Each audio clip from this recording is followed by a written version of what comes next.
Si on s'arrête sur la France, peut-être un petit mot sur la France, puisque c'est quand même ce qui va aussi déterminer ce que l'on a pu apprécier au niveau régional et au niveau local. La France, on a, vous avez vu la semaine dernière, réévalué notre croissance à 2%. C'est un niveau de croissance qui est bon, mais on est en deçà de l'Allemagne, on est en deçà de la moyenne de la zone euro. La zone euro est à environ 2,4. Donc on n'a pas les taux de croissance que l'on pourrait espérer compte tenu de la puissance économique de notre pays.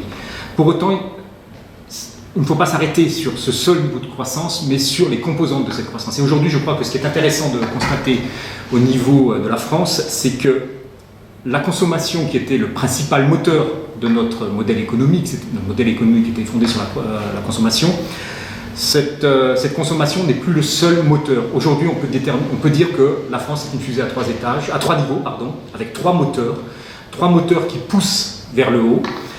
D'une part, la consommation encore, même si aujourd'hui elle est moins performante en termes de contribution à la croissance qu'elle ne l'était par le passé, parce que le pouvoir d'achat s'est non pas ralenti, mais le rythme de croissance du pouvoir d'achat a été amputé par la hausse des prix de l'énergie en 2017, par la nécessité pour les ménages de reconstituer leur épargne qui avait atteint un point bas en 2016.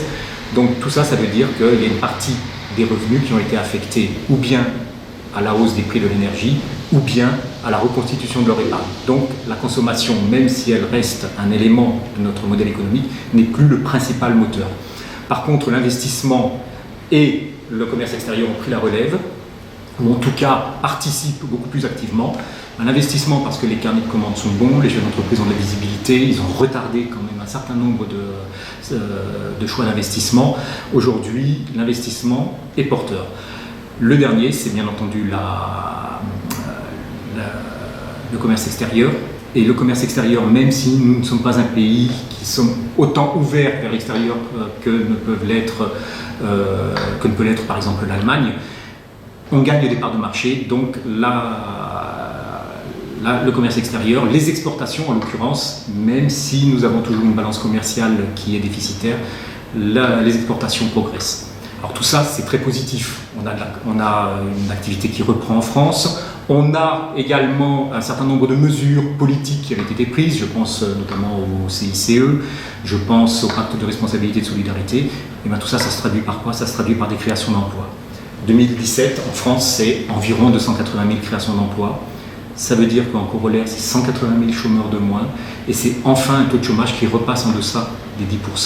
Ce sont les meilleurs chiffres qu'on a depuis 10 ans. Donc vraiment une bonne orientation. Mais comme une bonne nouvelle n'arrive jamais seule, son corollaire, c'est que pour la première fois, les chefs d'entreprise nous font part de difficultés à recruter. C'est-à-dire qu'il y a des besoins, il y a de l'offre d'emploi, les entreprises offrent des emplois, mais en face, elles ont du mal à trouver les personnes qui présentent les qualifications dont ces entreprises auraient besoin pour faire tourner leurs outils de production, pour leurs activités de service, pour la construction, etc. Donc on a aujourd'hui un véritable souci, c'est un souci qui nous est très fréquemment relevé par les chefs d'entreprise et indéniablement les mesures qui vont être prises ou les réflexions qui sont engagées actuellement ne peuvent qu'aller dans le bon sens. Avec peut-être une crainte, une hausse des taux d'intérêt et une inflation qui pourrait refaire son apparition?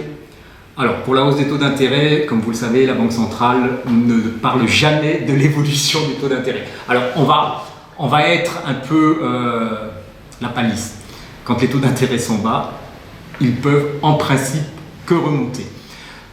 Si on regarde le consensus, ce que l'on constate effectivement, c'est qu'aujourd'hui les taux d'intérêt sont extrêmement bas. Les taux auxquels, je prends un exemple très simple, le taux d'emprunt pour les crédits immobiliers, en 2014, ils étaient à 3%, en 2017, ils étaient à 1,6%. Même s'il y a des petites fluctuations, même s'ils se sont très légèrement tendus, on est sur des taux qui sont extrêmement bas. Le consensus des économistes au niveau européen pense qu'effectivement, à un horizon plus ou moins lointain, vous me permettrez de ne pas en parler, il pourrait y avoir une hausse des taux d'intérêt. Pour autant, cette hausse des taux d'intérêt devrait être modérée. D'après le consensus, ce n'est pas la Banque centrale qui parle.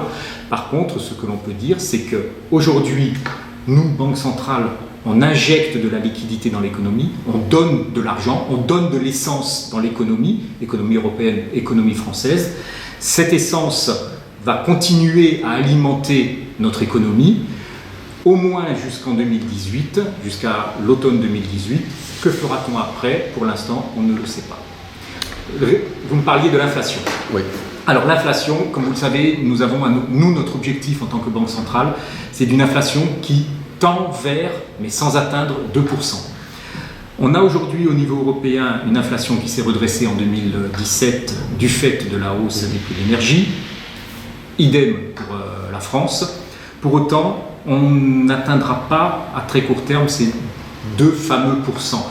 Un certain nombre d'éléments devraient avoir un impact à la baisse de l'inflation, et je pense à un élément très simple, c'est la parité entre l'euro et le dollar. Ça veut dire quoi? Ça veut dire qu'aujourd'hui, l'euro vaut un peu plus qu'il ne valait antérieurement par rapport au dollar, et donc les biens que l'on achète à l'étranger, que l'on va importer, comme ils sont souvent évalués en dollars, pour nous, en euros, ils vont nous coûter un peu moins cher. Ça veut dire qu'on va importer de la désinflation. Donc ça va tirer l'inflation vers le bas.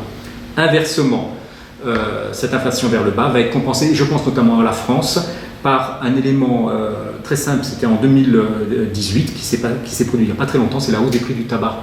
Et ça a un impact sur l'inflation. Ça a un impact sur l'inflation, oui, tout à fait.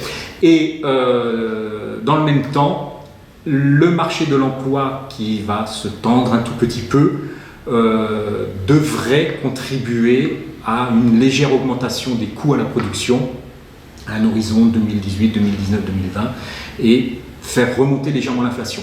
Mais nous ne sommes pas a priori dans l'immédiat sur des niveaux d'inflation, en tous les cas en France, de 2%. On peut prévoir une augmentation de notre PIB puisque en mai 2018, il est prévu d'intégrer à notre PIB les trafics de stupéfiants. Est-ce que vous avez l'idée d'un volume de ce que cela peut représenter? Alors, je suis parfaitement incapable, très honnêtement, de vous dire ce que peut représenter le trafic de stupéfiants. Pour la simple et bonne raison, c'est que nous travaillons sur des données objectives et que dans une analyse en continuité, nous n'avons pas de référence. Nous, Banque de France... D'autres pays en Europe l'ont déjà fait. D'autres pays en Europe l'ont déjà fait. Nous, en France, nous ne l'avons jamais fait. Donc, je n'ai pas d'antériorité pour estimer. Ce que je peux dire, et je mets en dehors l'aspect, comme vous dites, trafic de stupéfiants, si l'on faisait des projections, là on fait de la mise en perspective, hein. Par nature, quand on fait de la mise en perspective, on est sûr de se tromper. Mais pour autant, la mise en perspective, c'est que sur la France, sur les années 2018-2019, on pourrait, je préfère employer le terme on pourrait avoir un taux de croissance d'environ 2%, toutes choses égales par ailleurs. Voilà, je vous laisse apprécier ce que peut être l'impact que je ne prends pas en compte dans les 2% dont je vous parle.